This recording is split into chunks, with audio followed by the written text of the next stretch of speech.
All right, welcome to a special episode here on the SSL Family Dad channel. I'm here with the SSL Family Mom, and we're going to talk about the topic of homeschooling.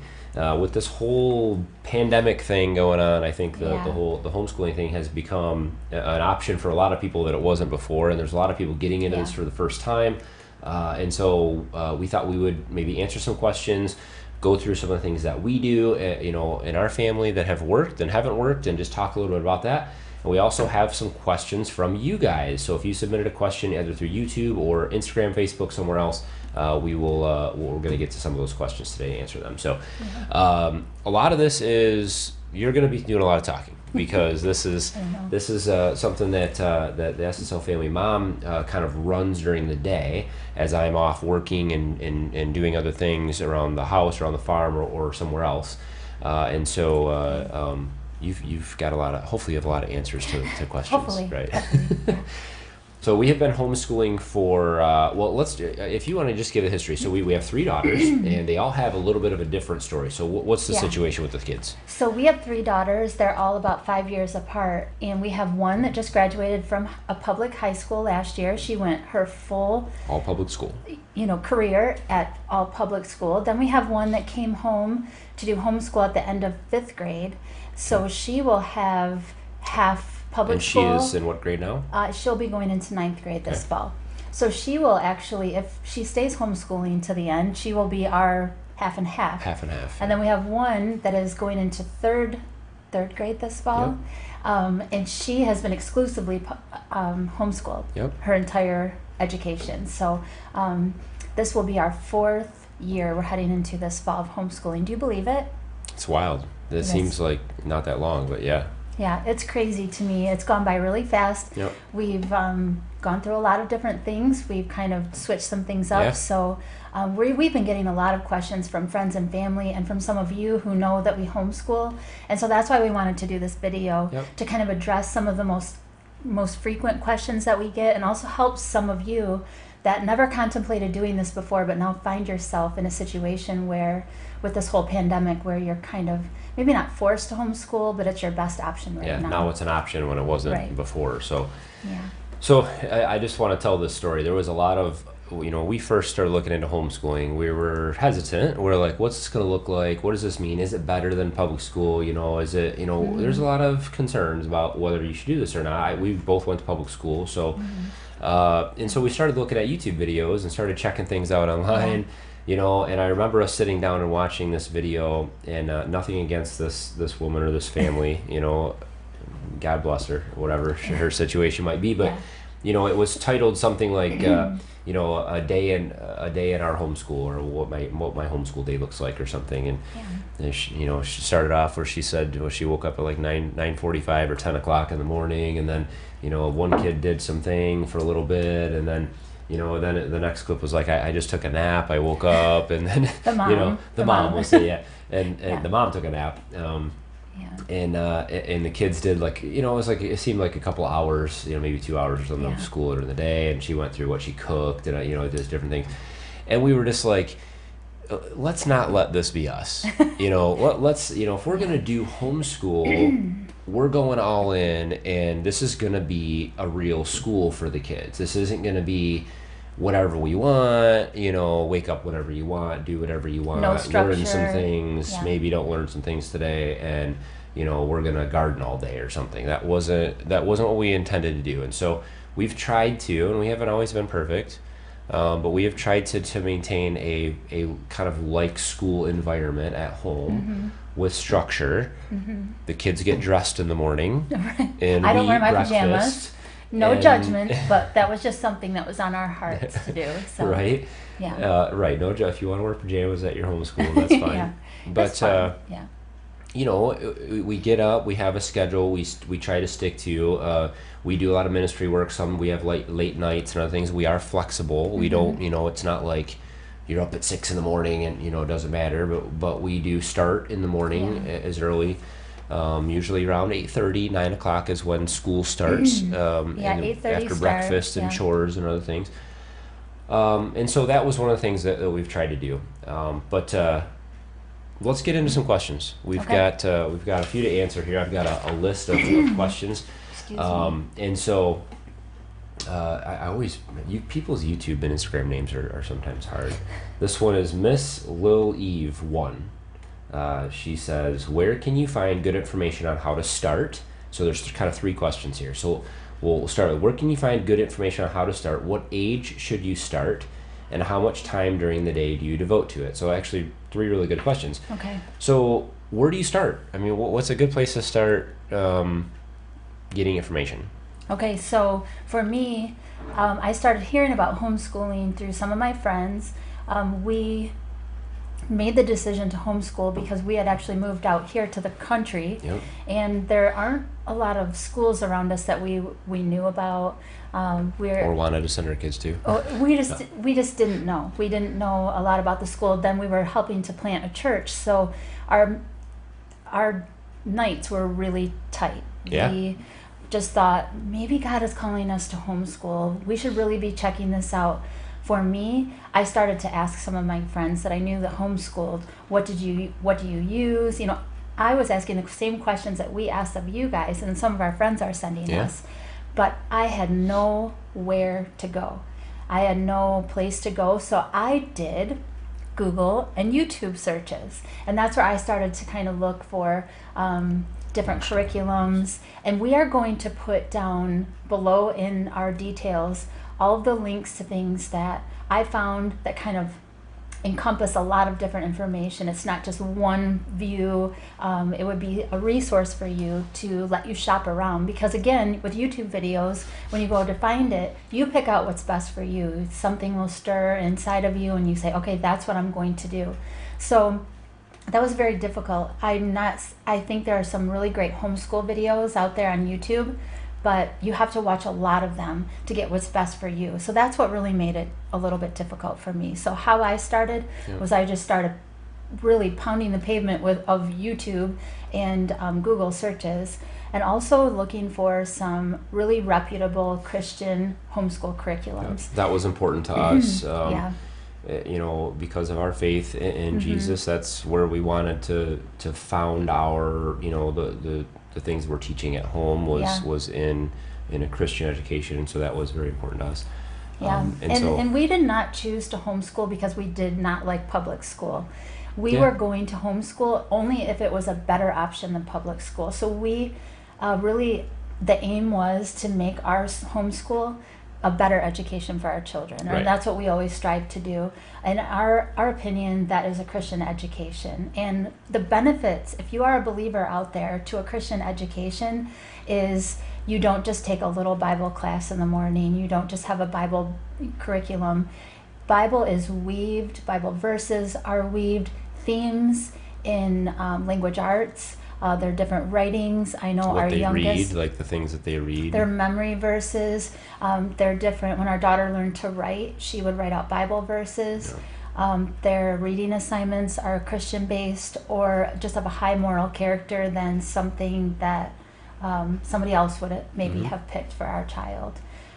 Even math, we had some Bible verses weaved into our math lessons. Science, there was a lot of apologetics in the curriculums that we've chosen. And so for us, a Christian curriculum was really important. So what we did was we found some reputable Christian curriculum providers and just started to research some of those.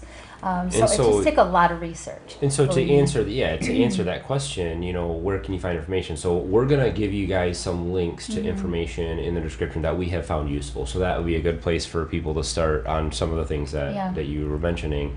And also, I forgot to say, this is kind of a special episode, and we'll actually be all watching this together. And if you have comments or questions during this video, we're actually going to be here with you guys, and so we can answer questions if you have them right now in the live chat. And so, or of course, you can email us questions after the fact. But so I guess to answer that question, if you know anyone that homeschools right now, the community aspect of it. Trusted friends, family, definitely reach out to them. I know there's resources on Facebook as well. I would start there because that's word of mouth is the best place to start. And everybody does things differently, right? But it's good to get a good perspective from different families. And then just start doing some research yourself. Look at their kids and see what they look like, and then, you know. Yeah, that's a good point. Yeah. If their kids are weird, don't follow it. No, I'm just kidding. So the other parts of our question, what age should you start and how much time do you devote to? And I think the age thing, you know, that's really just depends on the situation. I mean, you know, if you're obviously just like school, you know, you do have a preschool is when you, but before that, there's never too early to start teaching your kids, but usually a preschool age, you know, 4 or 5 years old is when you'd start kind of an official curriculum based structured learning. And we even did before that with Summer, you know, we had lessons that she did. Preschool, so exclusively homeschooled as well. Yeah. So how much time do you devote to it? So this was, I'm gonna, can I answer this one? Yeah, go ahead. All right.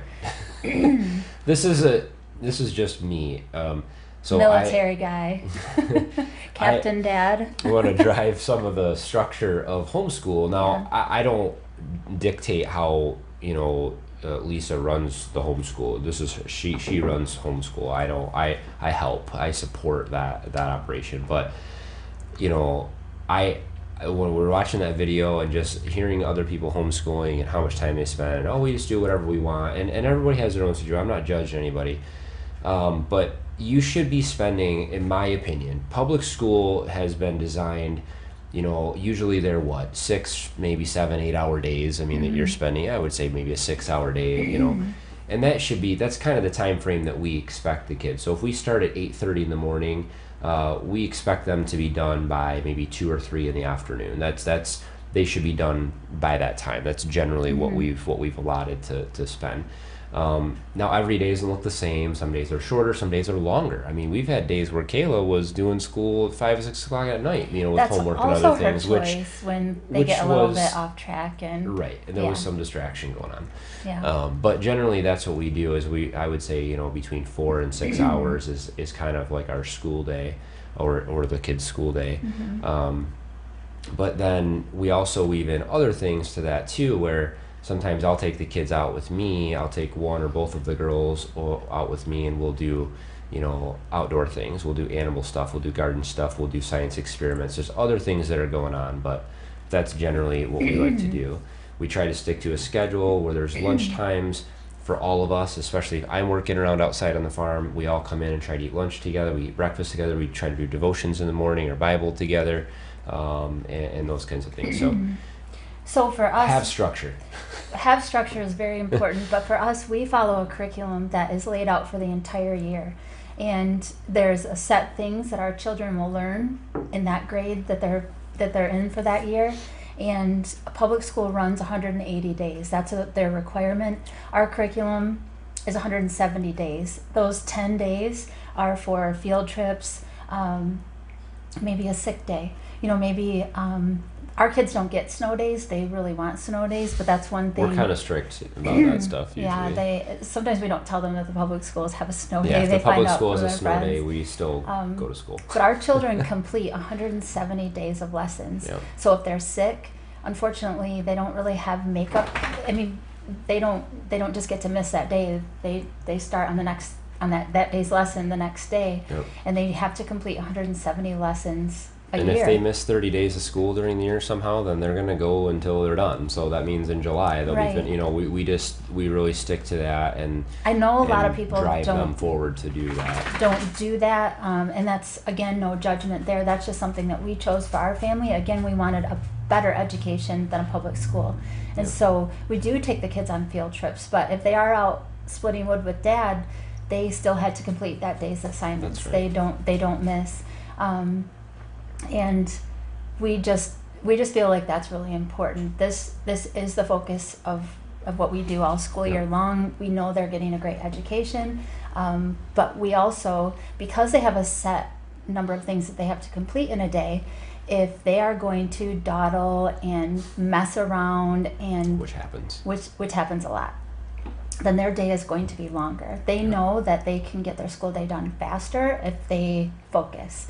If they don't, then, and what benefit this has caused us to do is our middle schooler, who's now moving into high school, she is very independent. She is very motivated to wake up on time in the morning, and very motivated to get started on time, because she knows that school will be done when she's Yeah, done we've with even her. told her she can get up early and start early, Right. before the scheduled time. She wants to get a jump start on it, that's on her. She can do that. So her schedule kind of reminds me of a college student. Mm-hmm. She's just very self-motivated, and she is just very responsible. It's wonderful. Now our second, almost third grader is a little bit wilder, but I've noticed her really moving in that direction as well. So She's that's more of been a really hands-on learner.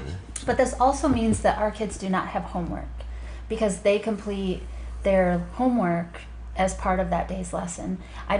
I think that's one benefit of homeschool, is they just get it all done and then they're done for the day. So they don't stop and then do homework later in the day. Right, They right. just either do their homework for that lesson right after that lesson, or they can do all their lessons and then complete their homework at the end, right? That's Right, how you've normally right. done it. So with our curriculum that we follow with our second grader. Well, let me ask this question before you get into that. Yeah.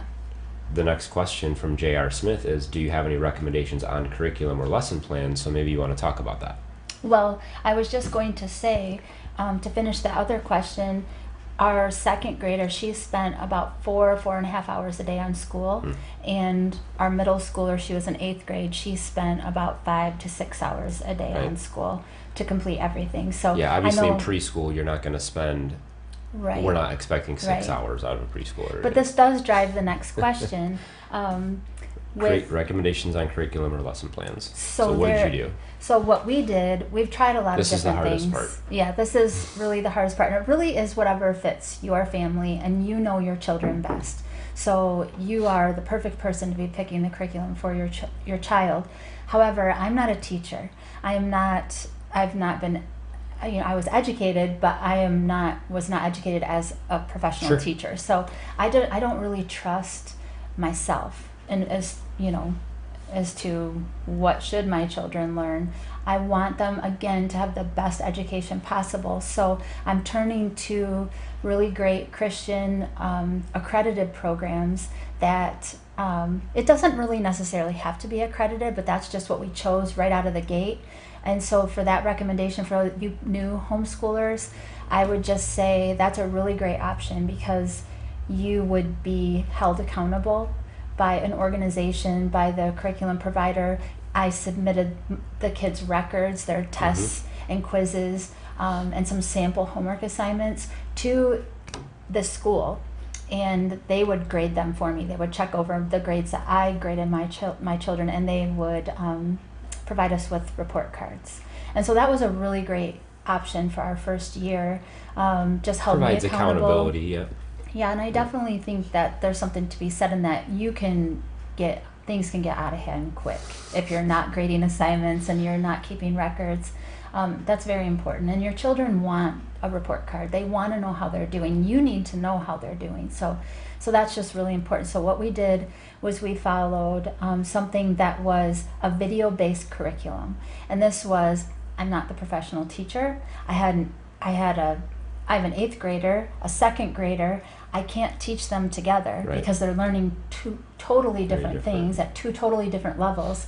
So I can't divide myself in half during the day. So we paid for video-based lessons. The only two companies that I know that provide this would be, we're going to link them in the description below, but it's Becca and BJU Press. Both their scope and sequence, which shows everything that they're going to teach for the year, line up almost perfectly, so you can interchange the scope two. And sequence meaning there are certain checkpoints and certain things that they need to know by the end of a particular grade. Right. So in 2nd grade, these are all the things that are going to be taught, and both of those were the same or similar. They're very similar, so we could interchange them. The videos are a little bit different, but our kids have loved both of them. And so that, for me, it frees up a little bit of time for me. Our kids listen better to their video teachers. I can't say enough about it. They write to their teachers. They're actually real people at real places, and they write back to them. And it's really sweet. It's really awesome. And Becca is an actual Christian school down in Florida, and I just so they're can't say enough about so the them. Becca ones too. What I liked about that, I'm sorry to interrupt, but they're videotaped in a classroom with kids. And so there's kids there that are being taught and interacting with the teachers, and the teacher interacts with the camera with the kids at home, and so it's kind of like you're in the classroom with them, which was kind of cool. And they talk right to the kids at home. They say, children at home, you know, answer this question, and they sing songs, and it gets wild. Yeah. You know, it gets really wild. She likes those though, and it's not just, you know, sit your kid in front of a TV for the day and then go off and do other things either. That's not how this works. You know, she is constantly, they watch a lesson, then they have assignments to complete, and then you're They're there going through the textbooks to help and the them, worksheets, to help further the lesson, to help explain things, to help them, you know, just sit down and do things with them, to ask them questions. What did you learn? So, you know, you're still interacting and teaching during the day, but you have like, okay, she's watching a video, and then you can bounce back and forth. And since we're teaching 2 kids, or you could do 3 or 4 kids at the same time this way, and it would be feasible. Yeah, it just works out perfect for our family. Again, everybody's family is different, but for us, it just made the most sense for us. And I just think about you new homeschoolers, that may be a very good option. I also know that public schools right now are going virtual. They're offering all 100% virtual options. That's, again, something that this whole model fits, and some of these questions that we're answering is not to help you pick the curriculum, because you may already have that curriculum picked for you, but we'll get into some other things that will help you. But it's the curriculum really drives just like the lesson planning, you know, because we subscribe, because we buy, because we allow these video teachers to teach our children, and I facilitate and grade and keep them on task. I think that's what drives the lesson plans. Yep. There's also something called independence study. I know The Good and the Beautiful is one of those that is a lot of independent learning, especially at like the middle school age.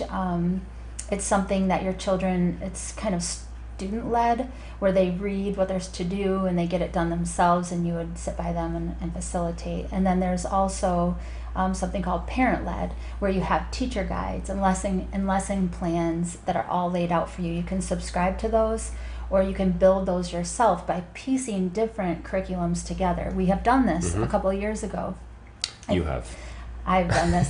It goes. She picked all of that up. It was actually really great. It was very time consuming. It was a lot of planning on my part, which again, some people are really gifted at, and I enjoyed that very much. But our children really love their video teachers. I just think there's something to be said from getting a break from mom, and it really made our relationship better when I kind of took like this more facilitator role.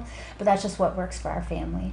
I see this piecing the curriculum together being easier at a younger age than it is at like a older elementary, middle school, and high school age. I think that's where the video lessons have been a real help to us. So all right, so ready for the next question? Yeah. Okay, Guadalupe says, how do you schedule the day and week with teaching the kids and making sure you incorporate everything else, cleaning, cooking, errands, home upkeep, and garden, you know, all the things that you need to do? So that's definitely a question for you. How do you do all those things and be able to still, you know, homeschool the kids? Okay, so because we do the video-based lessons, it makes things a little bit easy for me. I can get the kids started, and then I can run up here and load the dishwasher or something like that, and just kind of keep my ears open. Sometimes they start arguing. Sometimes, you know, they just need me to kind of be there. I never can go far away from them. There's always something that they need. So it is challenging. And I should point this out too. Homeschooling your children, it's a sacrifice, and it also is costly in a lot of ways. This is my primary job during the school year. I put my focus on that. I don't plan to get a whole lot done during those days, except for taking care of them, feeding them. I do try to pick up, I do try to fold laundry, you know, by them, or throw in a load of laundry. A lot of times at lunchtime, we do break around the same times for lunch, because I just think that's important, and they need a break by that time, you know. So that's when I kind of pull something out of the freezer for dinner. If I don't, then dinner's later, you know, so I really try to meal plan and things like that. You just really have to be on top of things in order to homeschool, because it really is a full-time job. I know you're home, but it takes you away from a lot of the other things that you can do. But has so many benefits. It's been such a great thing for our family. And the flexibility of that is great. And, you know, we've tried this before, piling, you know, sometimes you think, okay, well, I'm going to homeschool. Well, the kids have video lessons, so they're just going to be on their videos, and I'm going to do all these other things. You know, we've both thought that before. You need to be there. That is your full-time job. If you are the one, husband or wife, if you are the one that is home with the kids, managing the homeschool day, that is your full-time job. You are a teacher during that time, and then whatever else you can get done during that time is great if you can. But you know, those things, obviously people need to eat, and there's other things going on. But I also just wanted to add to this too, just 'cause I don't know if there's another question that will link into this, but this is a whole family affair for us too, and the kids have responsibilities, they have chores, and they help out with things around the house. And part of those things, you know, they're helping with the dishes, they're helping with the laundry, they're helping with in the garden weeding, they're helping collect eggs, they're helping, you know, with the animals, they're helping with sweeping, you know. And so they have chore charts that they follow even throughout the summertime, right after school, that they finish. And so they're part of that operation too, to learn that responsibility. So and that does help, you know. They do a lot of the tasks that would take time from us, and that they can do. And so that's another way. That's true.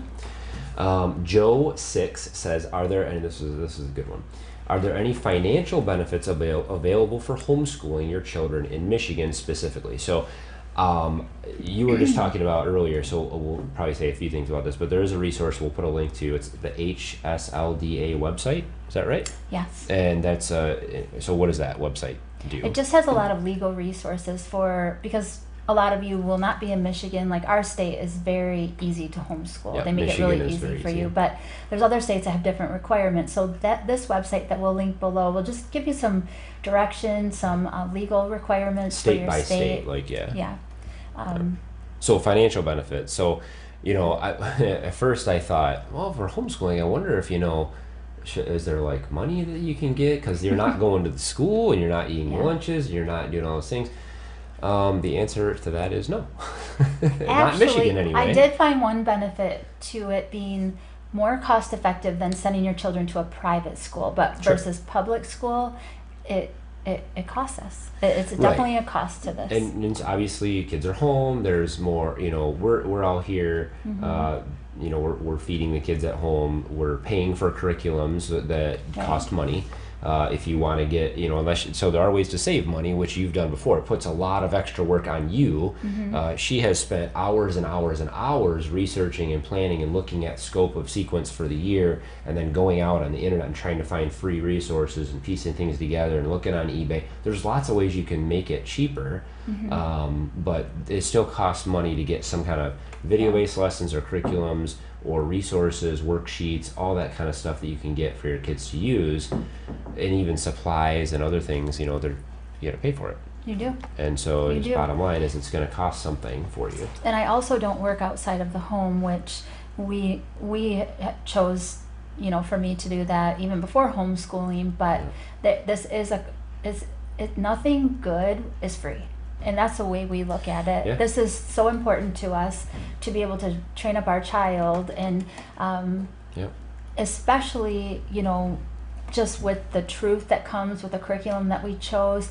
I get to spend so much time with the children. I see it bore so much fruit in our lives and in our family.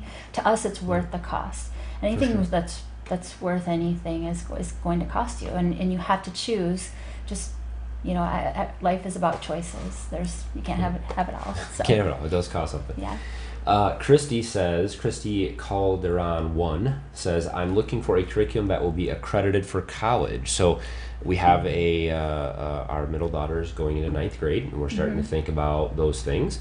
And so what have you found for accreditation for college? I found two, personally, the curriculums that I were interested in, I found two that are accredited, and we'll link those below.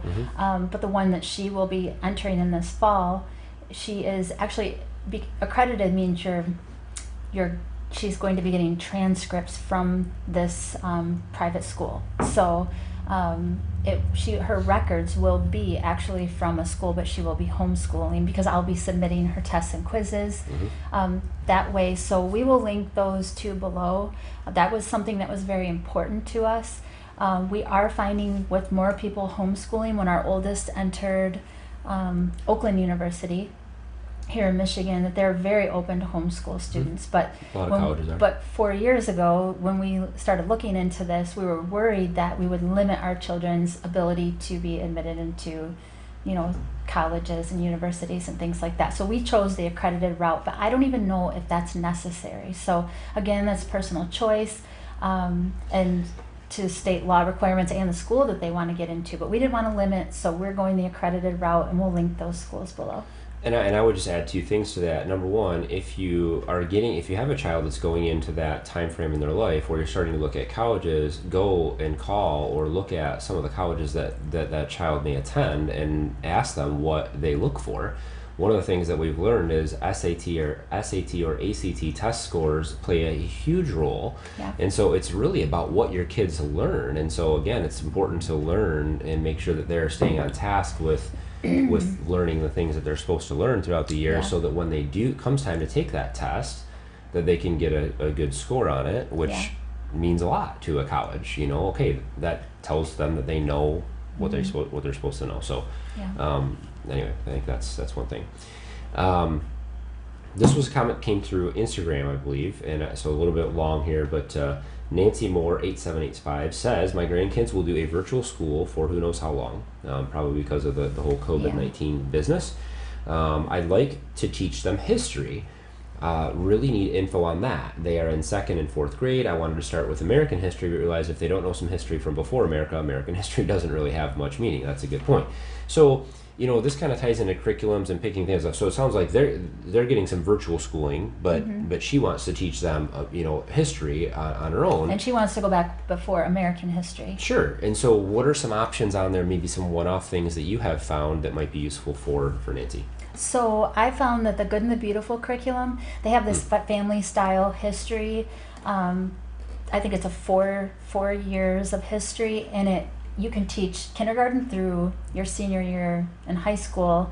It's like a family-style history lesson, and it's not terribly in-depth or anything like that, but I think this would be perfect for you, Nancy. It's very affordable. The Good and the Beautiful is a very affordable program. They actually have their level 1 through 5 language arts curriculum PDF download for free. It's always available for free. I would encourage all of you to check that out. It's a great supplement if you've even bought something else. Free is great. Download it, print it yourself. We've used it to supplement our youngest daughter's language arts program, and she absolutely loved it. It's very solid curriculum. They don't offer, this is again with curriculums, which is just makes things a little bit challenging for selecting.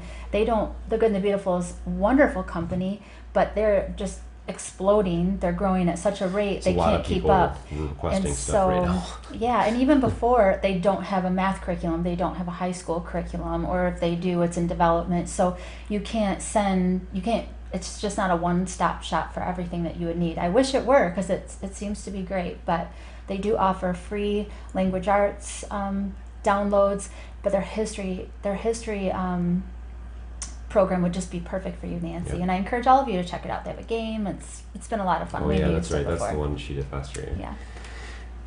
So this one kind of ties in. We've already answered this a little bit. Is it legal to homeschool your kids? And that goes back to that HSLDA website. You can check on, and you can look in your specific state's requirements and find out, because there are sometimes some legal requirements. Sometimes you have to notify the local government or school district. There's some things that you may have to do, and so you want to check with your state. That's usually state by state. I don't think there's any federal requirements necessarily, and so you want to check on those things. How long does homeschooling take? These are just some common questions. These are questions that we've gotten over the years. We kind of already answered that one of how long we spend. It depends on the age of the child, but that's between 4 and 6 hours is generally where we're at for your kindergarten through again, ninth personal grader. preference. Yeah. But yeah. So this is a good one. This is This is probably a question that we had. Does homeschooling make your kids weird? That was my biggest fear. Are our kids That was going to my be weird? biggest fear was they're going to be just these weird, Socially like, awkward, yeah, you know. which kids are awkward anyway. So I don't know why we awkward. thought that. Yeah, me too. So, but this was the biggest fear that I had, and I think our family thinks we're weird. So maybe we shouldn't answer everybody this thinks question. we're weird for homeschooling, and that automatically means So our how? kids are So some of the things that we've done, you know, okay, we're heavily involved in our church, several Yeah. churches sometimes, but heavily involved in our church and youth programs and camps, and Oh, yeah. you can still have there's friends even over and so there's lots of opportunities for those kinds of things. Also, you know, sporting stuff is one thing we haven't talked about. A lot of extracurricular activities. This is different every school district, but I know like our school district, they have a lot of community programs, there's a lot of sports teams and other things. Little Your League kids and can be part of all travel that teams stuff. and You can still be part of all those things and get your kids out there and learning, you know, teamwork and learning, you know, social interaction with kids and all that kind of stuff. And so you just have to do those things. You have to look for those opportunities, because there's no flyers coming home every day, you know, Right. promoting stuff for you to do with your kids. You need to kind of go out and look for that stuff. So Yeah, there's community education programs Mm-hmm. you can get your children involved with. We even know with this whole COVID thing, and even before, you can part-time enroll your kids in a public school to make it possible for them to participate in band and different things. So does it make your kids socially awkward?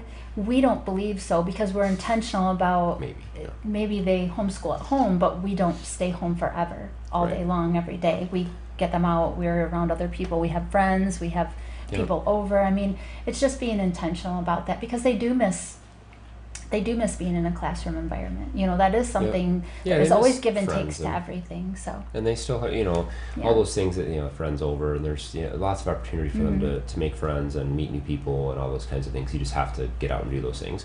Obviously, we can't just stay holed up in the house and never go outside. Yeah. I would say the different changes that they go through during growth spurts makes them weirder than homeschool does. You know, just a personal thing. And so.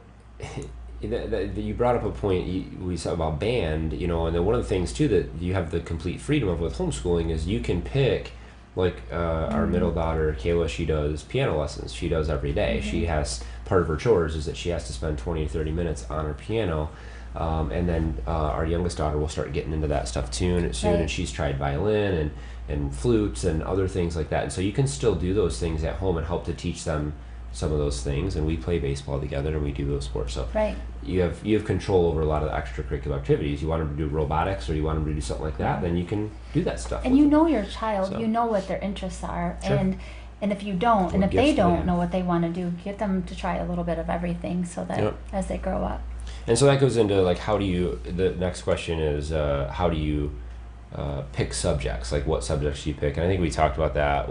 It's good to get a curriculum or get a scope of sequence from one of the major homeschool people. Like, we'll put some of those links in the description, and kind of find out what the requirements are. You can actually get the public school requirements. Right. If you look at what a public school requires to graduate, I mean, language arts all the way through, math all the way through.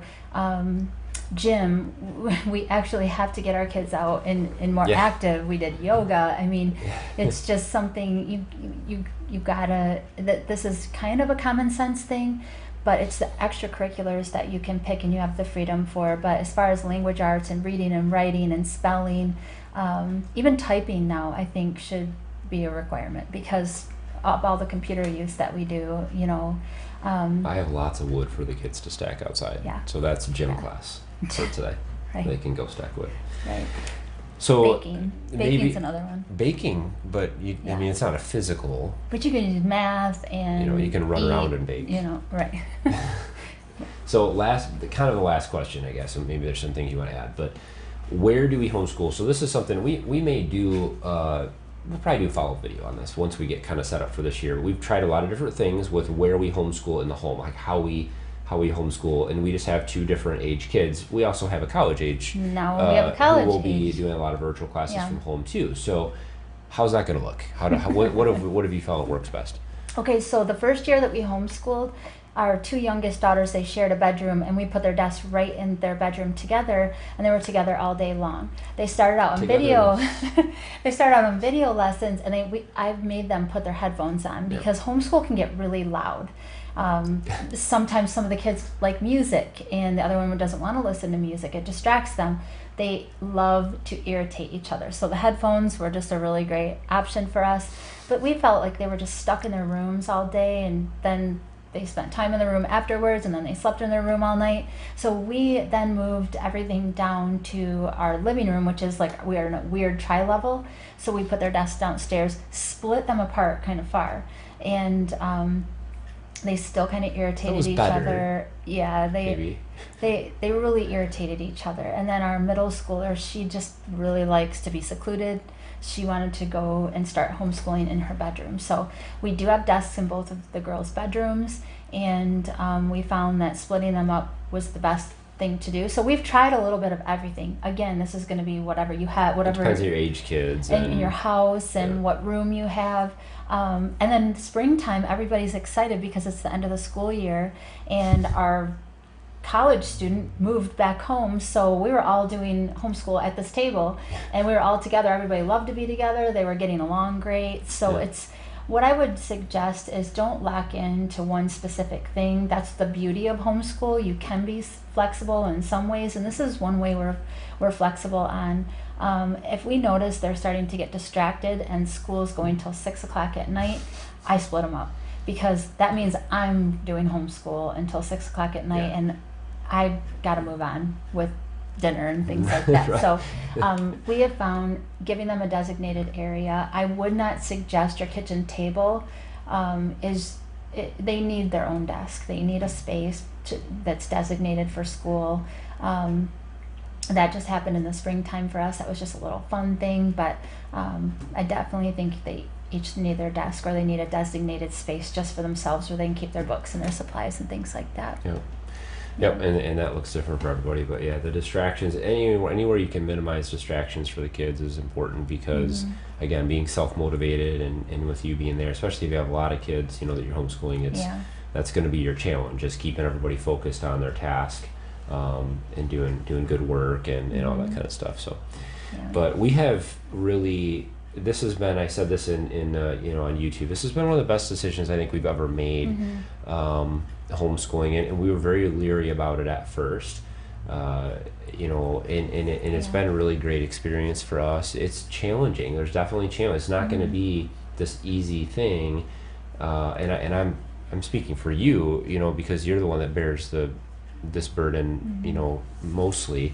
I like to come in for the fun stuff. I come in for science experiments and take the kids out on fun dad, wrecking the whole schedule. Come on, kids, let's go outside and do. So I like to wreck things, but but it has been a lot of fun. It's very rewarding. The kids they've learned a lot, and they learn really well. I mean, the different. I'm not bash. This is not a bash against any public schools. Public schools are great. I think there's a lot of great public schools out there. There's a lot of great teachers. My sister is a teacher at a public school. There's a lot of great teachers out there in great public schools. But there's also, and this is just my thinking, there's a lot of inherent waste at a public school of,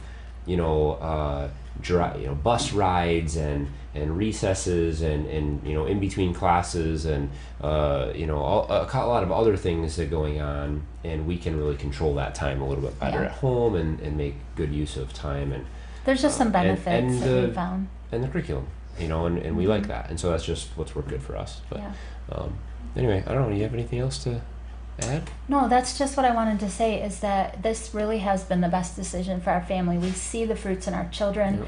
We're really happy with our decision, and we just hope that if any of you, this is not a video on should you public school, should you homeschool. This is if you both are good options. If you are faced with this decision, we just wanted to encourage you. We wanted you to know that we're here. If you have any questions, because we've been through it for a few years, we're not experts. And again, this is these are our takeaways from it. You're going to have different ones. And so if there's just anything that we can do to help you, to encourage you, moms, I'm here for you if you are having a bad day, and it does get bad sometimes and your kids get wild. But no matter what, you're all together, and you'll That's make right. it. Husbands out there, encourage your wife, support her, or if it's you Take the that's kids doing away the for a while. homeschooling, you know, vice versa. It doesn't have to be, you know, your wife, but that's just how it is in our situation. So, this has been a lot of fun. Yeah. So maybe we'll do this again. So if you have more questions, please feel free to let us know. You can email us at SSLFamily5@gmail.com. You can comment on any of our social media, including here on YouTube, and we'll get back. We'll probably do some more homeschool videos. We'll do some take you guys along, answer some other questions, and show you guys some things as we get into homeschool here in less than a month. It's starting. Can't believe it. So We're all right. still in a pandemic. And we're so. here we are. Jeez. All right, guys, don't forget to hit thumbs up on today's video. Of course, subscribe to the SSL Family Dad channel if you'd love to see more and hang out with us on our journey to sustainability and other things. And as always, guys, thanks for watching. Have a good one. The elephant, author unknown. The elephant walks like this and like that. He's very tall and he's very fat. He has no fingers, but he does have toes. And goodness gracious, what a nose.